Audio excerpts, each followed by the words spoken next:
Hey everybody, this is Cousin Beth, and I am back talking Hexies. Dear Miss Sweet Abbey on YouTube asked us to talk a little bit more about Hexies. Her primary interest was learning how to sew Hexies together on the sewing machine. And for those of you who know anything about me, I have become sort of a Hexie fetish person. And so I just wanted to talk a little bit about Hexies, and then we're going to definitely show some sewing. So the first thing is I got so enthralled with Hexies, I actually went and took a paper piecing class, and this was my effort. And what I learned is I really like the folded Hexies over the sort of traditional paper piecing Hexie. Timm was like, using paper piecing is the only way you can create perfect Hexies. I managed to fail at that, and particularly in centering the circles, my little bees. I couldn't get them centered in my Hexies.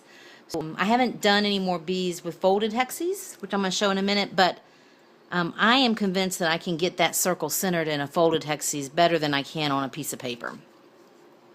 Still, fun way to do it, but the other thing about the Hexies is that our paper piecing, you have to attach them to something, obviously.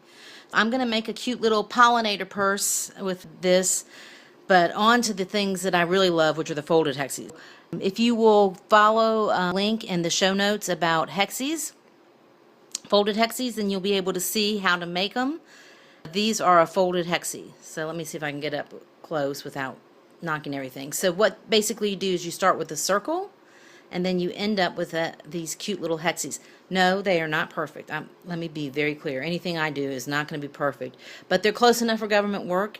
And the nice thing about these is there, look, there's even sort of bias here, you know, depending on it, so you can sort of judge them together. And so I'm making a Nana's flower garden, and that's how I'm going to show you how to use the machine to attach the Hexies. But as you can see, I hand sewed the center part of the flowers together, and now to attach them all together, because we're talking about hundreds of Hexies, I'm going to use the machine, because using the machine, I'm sure you're not surprised, is way faster.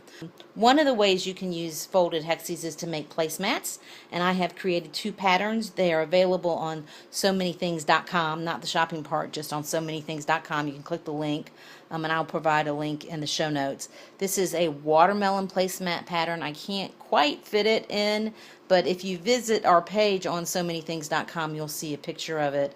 What I really want to show you is the way you can use your fancy stitches on your machine to attach them together. Like I said, they're not always perfect, but gosh, this is such a fun way to use all those stitches that you've been dying to use. And so this was a looping stitch that we used here. Maybe you can see it a little bit better. Looping stitch. I used a variegated thread because I like the depth that it gave. So that is the watermelon placemat. And then I did a flag placemat, which I actually taught a class at the store last 4th of July. One of the things about the Hexies is you can travel with them, and that's very important for me because I love working with Timm and Stuart. I travel as a consultant also, and so I can take these on the plane with me, and it's not bulky and all that kind of good stuff, and just makes Hexies all day long and do it on the plane. As you can see, I used a different kind of stitch here. Let's see if we can bring it up and see. And then I have another one, and this one sort of looks more like a baseball stitch. That was the stitching on the baseball, because I've got baseball players in the family, and that just sort of felt Americana. I just want to show you the pattern will come to you electronically if you decide to purchase, but as you can see, I've got the whole thing worked out for you with all the directions and how to even make a coaster to go with either your flag or your watermelon. Include sewing directions on how to sew them together. So we're going to hop over to the machine and show you how we attach these with the machine. Okay, here we are at our sewing machine, and like I said, remember, my Hexies are never perfect. I want to tell you really quick before we really get into sewing one more advantage of these folded Hexies. These are really dark, but maybe you can see there. As you can see on the back, it creates this cute little geometric thing, and some people use this as the front and put little buttons or little sequins over the little place where you sew the Hexies down. This front part you can't even see on this one, but I call it the belly button, and that's where you grab the couple of pieces of threads. I talked to Stuart, like, do I attach these? Because with the regular paper piece you have to attach, right? You can't show the back. But Stuart said because these are so nice and flat that you don't have to attach, and one of the nice things is that means you have a much lighter quilt. You don't have to worry about batting and backing and all those kinds of things. You could certainly attach them to a regular quilt if you wanted to, but that I think the folded part makes it so much more flexible. And for those of us who live in the southeast and need something a little more lightweight than the regular quilt, this is another advantage of the folded Hexies is it's much thinner. I'm going to talk a little bit about the machine. So I have loaded the machine with, I am not using variegated thread on this, I'm just using a lime green. I consulted with Timm and Stuart, and by the way, that's the great thing about having that personal relationship with your quilt shop is they can give you advice, right? You build a relationship with them and they can help you solve all kinds of challenges you're having. So we had a long conversation about thread and they both agreed lime green. I love the idea of the lime green. It's going to show up great on the purple. It's going to show up fairly decent on the flowers, and it's going to create sort of this vine effect. One of the really important parts of choosing your stitch is you have to make sure that the stitch actually goes back and forth. Like a straight stitch, right? Just is a straight stitch. So when you choose the stitch on your machine, you want to make sure that you choose a stitch that is going to go back and forth, and that will give the ability to attach both sides of the Hexies together. So I'm going to just select my stitch really quickly. I'm going to use that loopy stitch I used on the watermelon. Okay, so I have my stitch, my loopy stitch selected, and I've got a couple of Hexies ready to go. There's two ways to start. You can either start with a two-sided one or you can start with a straight one. I don't know, I just like to start with a straight one. I'm starting with a flat solid fabric, so it might be easier to see. Hopefully try to provide as much light as possible. Like I said, when you do folded Hexies, they have a tendency to not come out exactly perfect. As you can see, that I've just, I've eyeballed it where I've got straight, and then I'm going to push it in. Now the foot that I've picked is clear so I can see, and it stitches right down the middle. It's called the A foot on my machine. Of course, every machine is different. I'm going to get it I'm going to get needle down, and I'm going to bump the two held together next to it. Now the reasons I don't use pins on this, which you could do, is because you're under an inch in stitching, so your hand should be able to do it.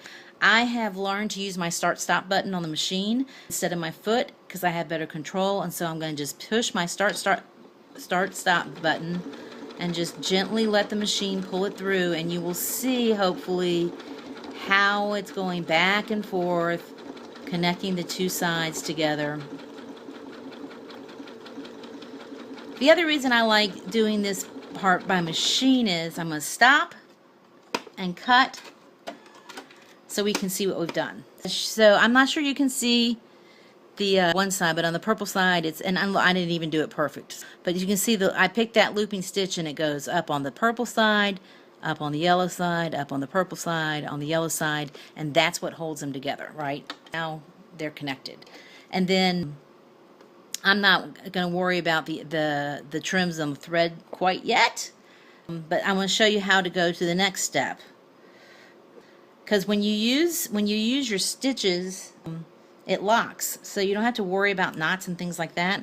So I just trimmed a little bit off, and here comes the next one. Now one of the other things that you don't have to do, but I really love the scrappiness that you can do. You can use all solids if you want. It's whatever choice, but I happen to prefer scrappy. I think it adds more dimension, and it lets you use a lot of fabrics in a lot of ways. So I guess quilt shops love me because I like to use lots of different fabrics. So this time, as you can see, now we've got three sides. So what I'm going to do is I'm going to match up. That's not the best match. That's a really good match. They're never going to match all the way. As you can see, this one's going to be sort of short. So I'm going to try another one. That one's a much better fit. It just is never going to be a perfect match. But, it's going to be as close to as you can make it, depending on your Hexies.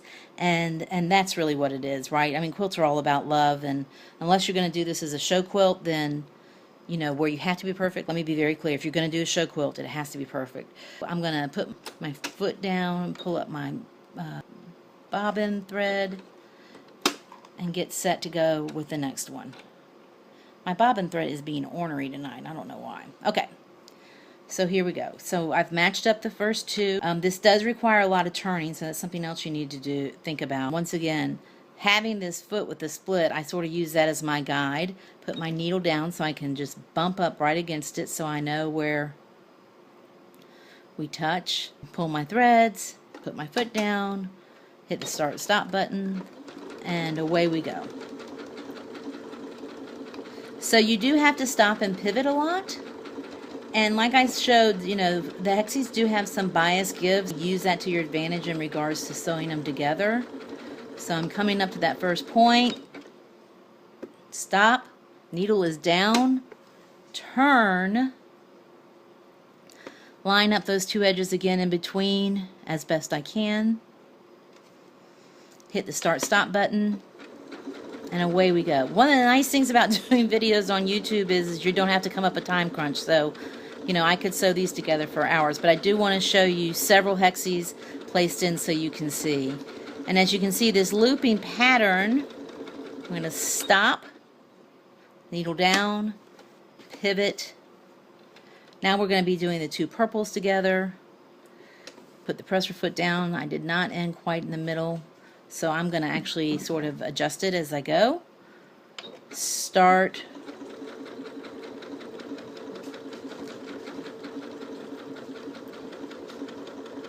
And just zhuzh it together. Anyway, I can show as much sewing. When I watch sewing on TV shows, I always have to cut it because, you know, they've got 30 minutes. YouTube, we can do it forever. Okay, so I'm going to cut it, and let's look at what we've got so far. Okay, so as you can see, you don't really see the green too much in the yellow, which is okay, but I love sort of this curly vine effect on the purple with the green. It really sort of carries the floral sense. So as you can see, the first one, and they just sort of look like they joined. The second one we sewed up, across, and then back across. And as you can see, all nicely tight. Let's look on the back. Little bit of a spacing here. If you're really particular, you can take it out and sew it again. I won't, because like I said, you know, time is money. Anyway, I hope this has helped. I'm going to do attachment a couple more. Just going to clip those threads. Remember, when you're using one of these fancy stitches, they do the knotting, so you don't have to worry about the knots. Just to show off the eclecticness of the fabrics that I've chosen. Choose this one going to fit. Not perfect, but see that stretch? I can sort of, like I said, just sort of judge it in. But that's not a good match. That's a much better match, right? The other thing is there can be a little puckering, like you might see there, and you can just press it out with your iron. I'm just not sure that's a good match. Let's look at another one. Okay. That's a much better match. So here we go. Once again, I'm going to start at the top with them facing together.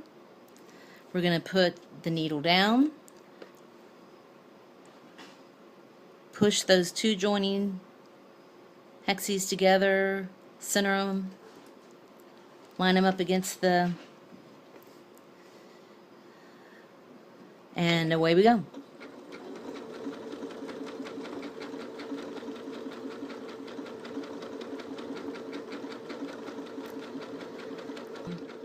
One of the reasons I like to watch quilting videos on YouTube is I'd like to just hear the machine. Like if I'm working on a project, stop and turn, which I forgot to do.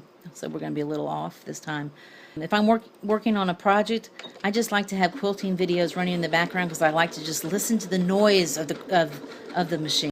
Okay, so we have our 3 Hexies stitched together. I'm sorry about the little break in the video. I didn't realize I ran out of space on my phone. So anyway, I would just once again see that stitch. Now when we came in on the third one, I wasn't as careful. I was talking a little bit more, so I'm probably going to tear these stitches out. But as you can see, it doesn't match as perfectly as it did on the other side.